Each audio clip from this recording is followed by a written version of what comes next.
തന്റെ മകൻ ഒരു പാവപ്പെട്ട പെൺകുട്ടിയെ പീഡിപ്പിച്ചെന്നും തന്റെ മുൻപിൽ നിന്ന് പോലീസുകാർ തന്റെ മകനെ വലിച്ചിറക്കിക്കൊണ്ട് അറസ്റ്റ് ചെയ്തുകൊണ്ട് പോകുന്ന കാഴ്ച ഹാർട്ട് പേഷ്യന്റായ ബാലചന്ദ്രന് താങ്ങുവാൻ പറ്റുന്നതിലും അപ്പുറമായിരുന്നു.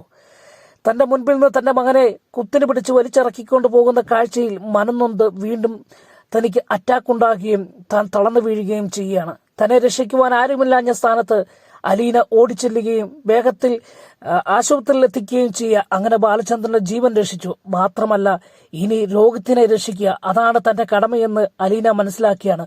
രോഗത്ത് എങ്ങനെയാണ് ഈ അപകടത്തിൽപ്പെട്ടത്, ഈ ചതിക്കുഴിയിൽ എങ്ങനെയാണ് വീണത് എന്ന് മനസ്സിലാക്കുവാൻ വേണ്ടി അലീന ഇറങ്ങിത്തിരിക്കുകയാണ്. അങ്ങനെ ഹരിയാണ് തന്റെ അനിയനായ രോഗത്തിനെ കുടുക്കിയതെന്ന സത്യം മനസ്സിലാക്കുകയും അങ്ങനെ രോഗത്തിനെ രക്ഷിക്കുകയും രോഗത്തെ നിരപരാധിയാണെന്ന് തെളിയിക്കുകയും ചെയ്യുന്ന ഒരു മനോഹരമാകുന്ന എപ്പിസോഡായിരിക്കും അടുത്ത ആഴ്ചത്തെ എപ്പിസോഡിൽ. അപ്പോൾ തീർച്ചയായിട്ടും നിങ്ങൾ ഞങ്ങളുടെ ചാനൽ സബ്സ്ക്രൈബ് ചെയ്യണം. വീണ്ടും കാണും വരെ എല്ലാവർക്കും ഗുഡ് ബൈ.